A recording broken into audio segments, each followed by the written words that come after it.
olfatorio es el par craneal más pequeño.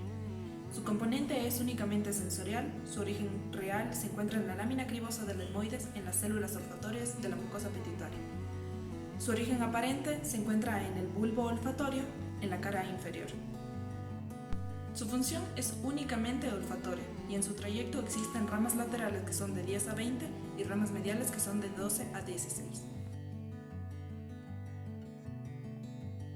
Para la exploración del primer par craneal, el olfatorio, vamos a necesitar diferentes sustancias con olores conocidos. Le vamos a pedir a nuestra paciente que cierre los ojos y que ocluya su fosa nasal derecha.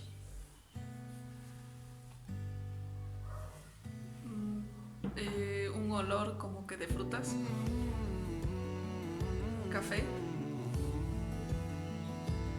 clavo de olor, perfume de hombre. Bien, ahora le vamos a pedir que ocluya su fosa nasal izquierda. Café,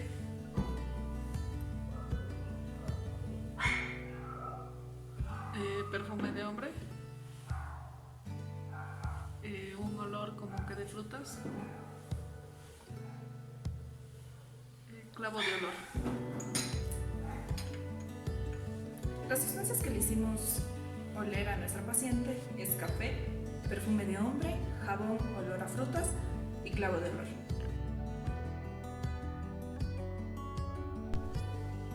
El nervio óptico tiene 5 centímetros de longitud. Su componente es sensorial. El origen real se encuentra en la parte posterior del globo ocular, es decir, en la retina, y su origen aparente es en el quiasma óptico. Su función es únicamente visual. Existen dos tipos de fibra, las fibras laterales, las cuales son las temporales, y las fibras mediales, las cuales son nasales. Estas se entrecruzan formando el quiasma óptico. Terminan en el lóbulo occipital, pasando la radiación óptica. Para la exploración del par craneal número 2, el óptico, se necesita de 4 puntos. El primero, que es la agudeza visual de lejos y de cerca. En la agudeza visual de lejos utilizaremos la tabla de Snell. Pediremos al paciente que se tape el ojo derecho. ¿Puedes leer esta letra? Z, La fila número 5, P, E, C, F, B, la fila número 7, F, E, L, O, P, Z, D, la fila número 8, D, E, F, P, O, D, E, C, la fila número 9, L, E, F, C y no leemos. Tenemos que nuestro paciente en el ojo izquierdo tiene un 20/20. Por favor, tápate el ojo izquierdo. ¿Lee esta letra? T, ¿Puedes leer la fila número 4?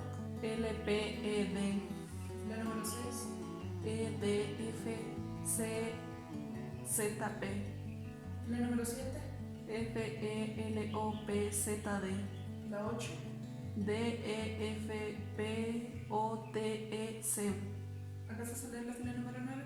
L, E, F, O, D, T. Nos vemos. Tenemos que nuestra paciente también alcanza a leer hasta la fila 8, lo que tendría un 20/20. Para analizar la agudeza visual de cerca, utilizaremos una tabla de Geiger. Nuestro paciente debe de estar a 30 a 40 centímetros de la cartilla.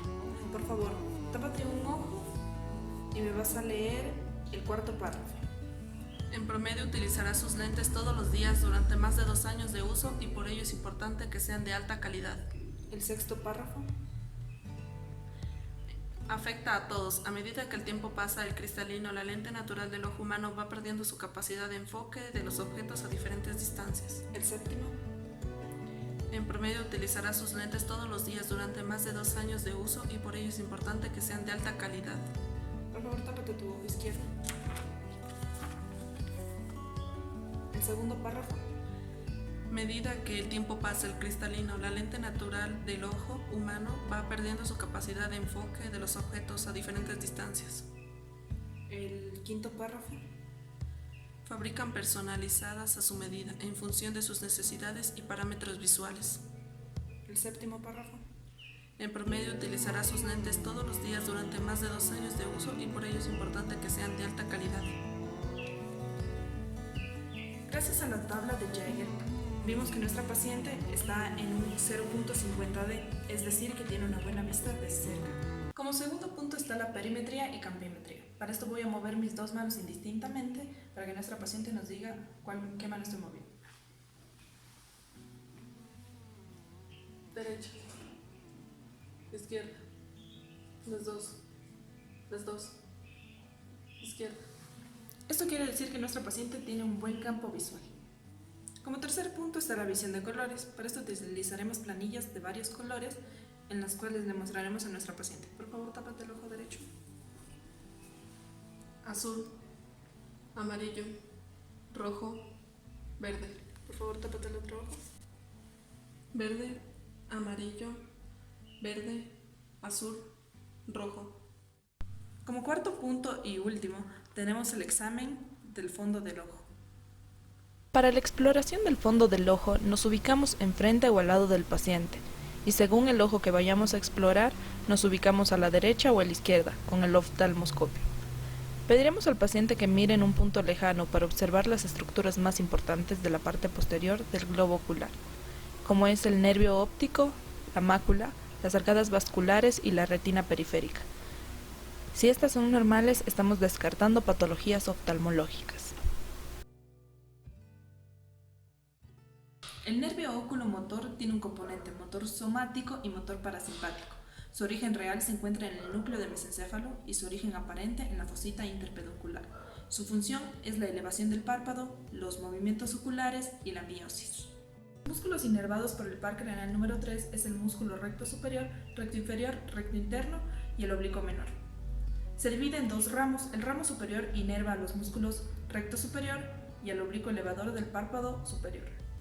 Entre los ramos inferiores inerva a los músculos extrínsecos, los cuales son el músculo recto inferior, recto medial, oblicuo inferior, y entre los músculos intrínsecos está el músculo ciliar y el esfínter de la pupila. Para la exploración del par craneal número 3, oculomotor, vamos a ver el movimiento ocular, la elevación del párpado y miosis. Por favor, mantén tu cabeza quieta y sigue la esfera.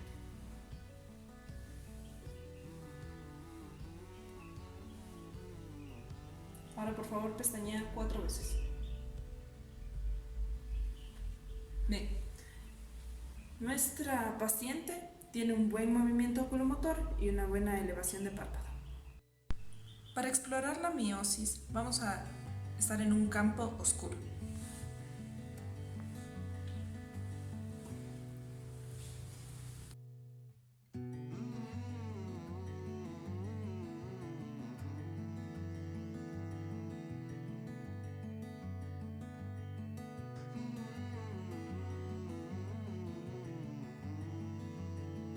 El par craneal número 4 o troclear es un par motor. Se encarga de inervar lo que es el músculo oblicuo superior y por ende se encuentra relacionado con el movimiento hacia abajo y hacia adentro del ojo. El origen real del par número 4 es a nivel del núcleo del mesencéfalo y su origen aparente es inferiormente a los colículos inferiores. Luego de esto seguirá un trayecto en el cual se dirigirá anteriormente a los pedúnculos cerebelosos superiores y el pedúnculo cerebral. Llega así a la base del cráneo. Atraviesa la pared del seno cavernoso, luego atravesará la fisura orbitaria superior y de esta manera penetrará lo que es la órbita. Exploraremos el nervio troclear, solicitando al paciente que mire los ojos. De esta manera comprobamos que el paciente puede realizar movimientos oculares hacia adentro y hacia abajo.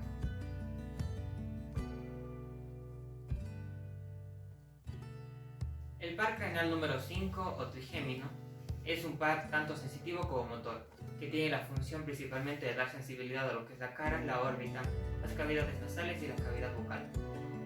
También se encarga de inervar lo que son los músculos masticadores. Su origen real de la raíz motora se da a nivel del tronco encefálico y de la médula. Desde aquí seguirá su trayecto entre los pedúnculos cerebelosos medios y la cara posterior superior de la porción petrosa del temporal, hasta llegar al ganglio de Gaza, que se encuentra en la cara antero-superior de la porción petrosa del temporal. En cambio, la raíz motora nace por medio del núcleo principal en la formación reticular del puente y un núcleo accesorio ubicado en el mesencéfalo. El origen aparente es en la cara lateral del puente. El trigémino da 3 ramos principales. El primero es el oftálmico, que es exclusivamente sensitivo. El nervio maxilar también es sensitivo y nace en el borde anteromedial del ganglio trigeminal. Y por último, el nervio mandibular, que es tanto sensitivo como motor por la reunión de las dos raíces. En el quinto par craneal o trigémino, primero estimularemos la sensibilidad de la rama oftálmica en ambos lados. Después estimularemos la rama maxilar, desde la nariz hasta las mejillas. Esto se debe realizar en ambos lados. Solicitaremos al paciente que mire oblicuamente y estimularemos su córnea comprobando el parpadeo reflejo. A continuación examinaremos la rama mandibular del nervio trigémino, solicitando al paciente que realice movimientos de masticación. Después solicitaremos al paciente que realice los siguientes movimientos. Realizará los mismos movimientos pero oponiéndonos a ellos.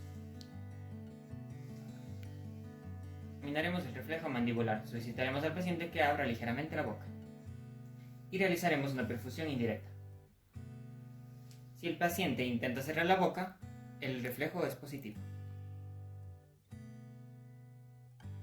Par craneal número 6. Nervio abducens o motor ocular externo. Este va a tener su origen real a nivel de la protuberancia en el suelo del cuarto ventrículo y por delante de los colículos faciales.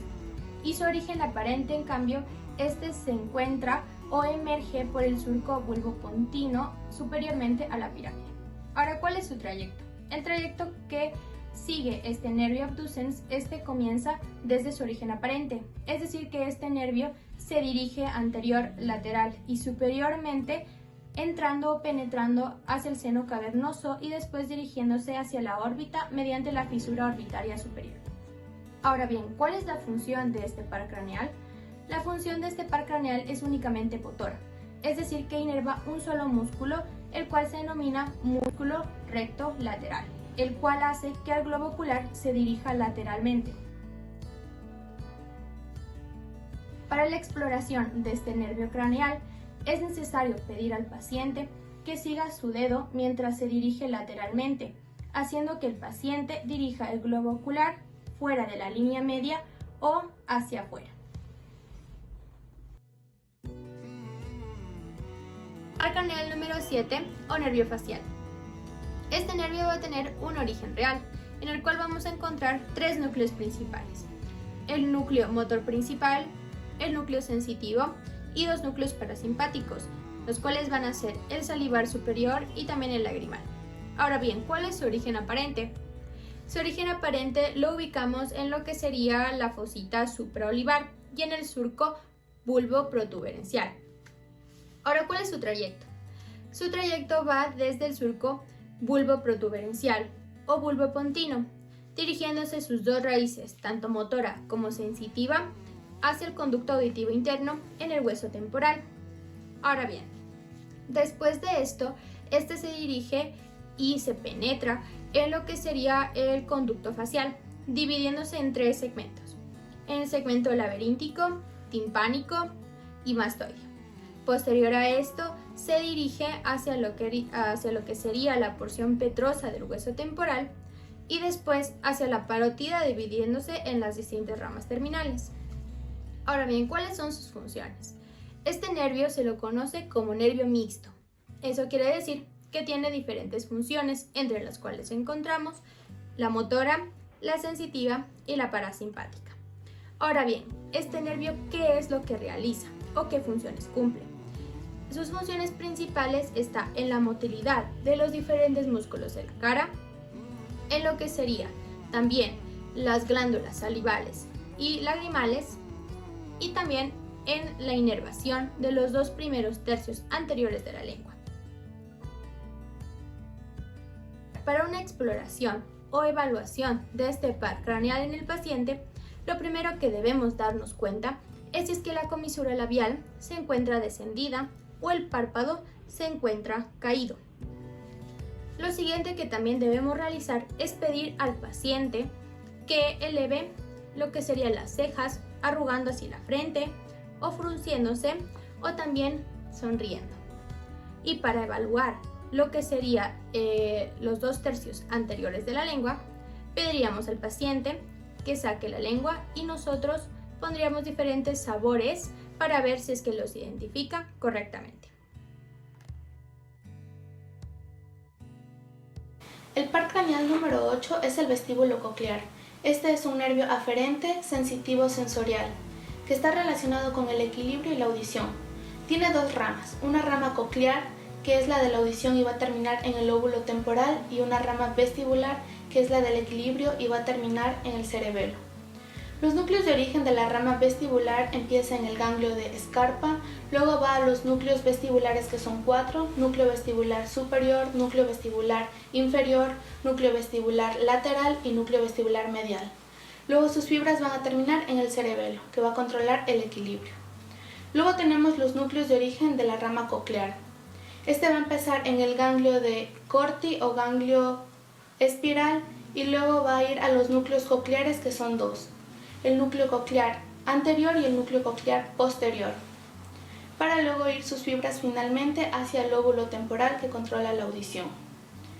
Finalmente tenemos el núcleo aparente de este par craneal, que se da en el surco bulbopontino. Para la exploración de este par craneal vamos a pedirle a la paciente que nos indique a qué lado voy a hacer el sonido con mis dedos.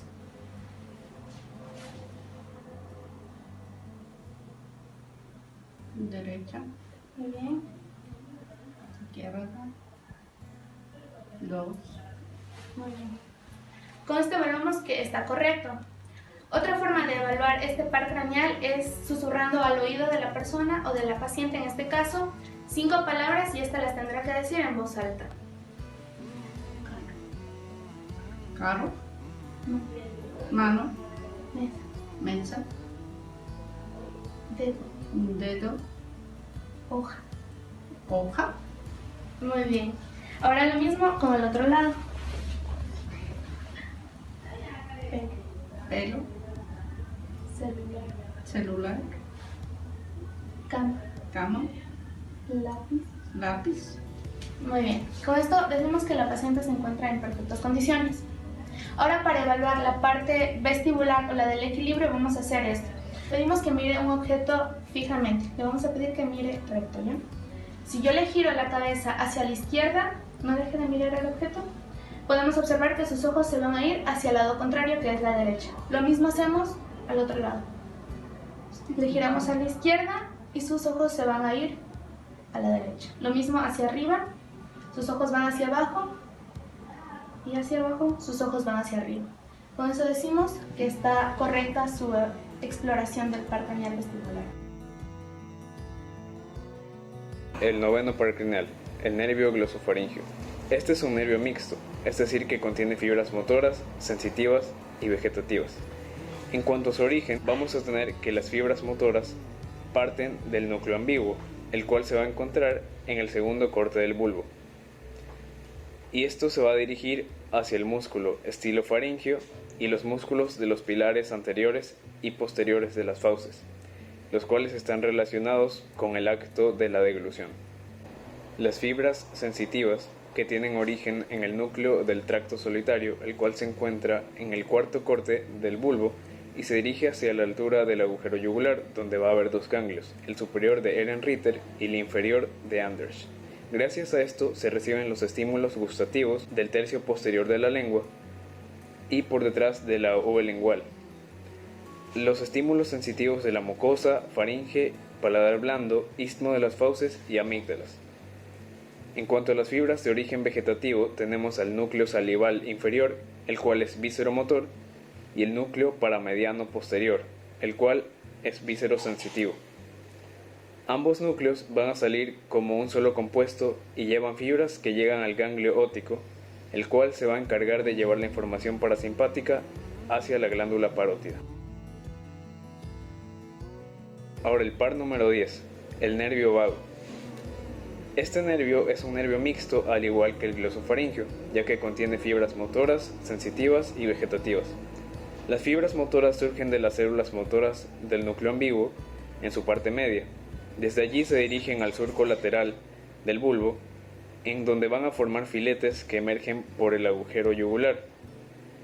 Aquí atraviesa entonces el cuello, el tórax, el diafragma y llega hacia el abdomen, en donde va a terminar. Las fibras sensitivas del nervio vago son de dos órdenes, somáticas y viscerales, y estas van a nacer de dos ganglios, denominados ganglio superior o yugular y ganglio inferior o plexiforme. Y las fibras vegetativas del nervio vago son parasimpáticas. En cuanto a su origen, vamos a tener que es en el núcleo dorsal del nervio vago, van a ser fibras visceromotoras, y las fibras viscerosensitivas terminan en un núcleo viscerosensitivo que va a ser continuo a la parte lateral del núcleo dorsal del vago. Ahora vamos a realizar la exploración del noveno y décimo par craneal. Aquí vamos a observar el fenómeno de Vernet. Por favor, abre la boca. Se le va a pedir al paciente que abra bien su boca, saque su lengua y repita la vocalidad.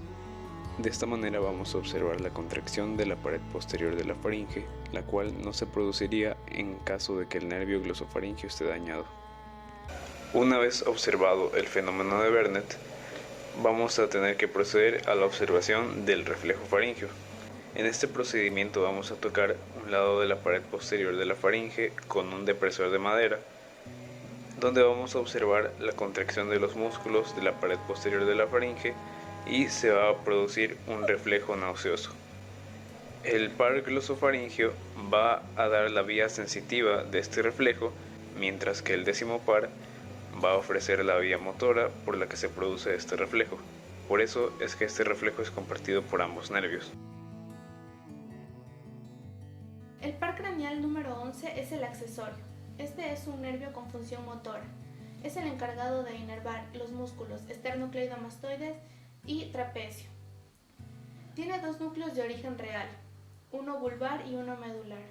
El vulvar se encuentra en la parte más inferior del núcleo ambiguo y el medular se encuentra en la parte lateral de la asta anterior de la médula, entre los segmentos C1 a C5.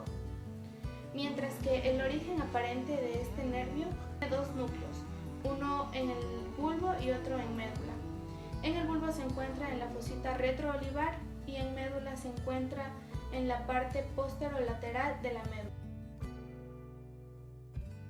Para la exploración de este par craneal, en los hombros le vamos a meter presión y le vamos a pedir a la paciente que por favor los levante. Lo he hecho sin ninguna dificultad. Ahora le vamos a pedir que los levante y gire la cabeza hacia su derecha.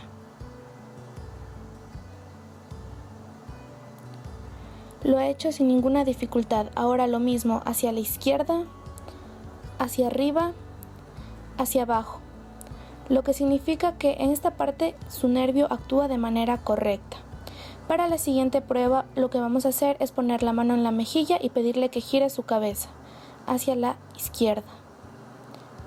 Ahora lo mismo hacia la derecha. Como podemos ver, se marca el músculo esternocleidomastoide y funciona de manera correcta, lo cual decimos que su par craneal funciona adecuadamente. El par craneal número 12 es el hipogloso. Este es un nervio motor, eferente y somático general. Es el encargado de inervar los músculos intrínsecos y extrínsecos de la lengua, para controlar el habla, la deglución, la masticación y para proteger la vía aérea. Tiene un núcleo de origen real en el bulbo raquídeo y un núcleo de origen aparente en el surco preolivar. Para la exploración de este nervio vamos a pedirle a la paciente que saque la lengua y así podremos ver si ésta presenta fasciculaciones, que son movimientos muy repetitivos. Como podemos ver, la paciente tiene pequeños movimientos, que significa que está en perfecto estado. A continuación, la siguiente prueba es pedirle a la paciente que toque con su lengua en un lado de su mejilla y ahora le vamos a pedir que haga lo mismo al otro lado.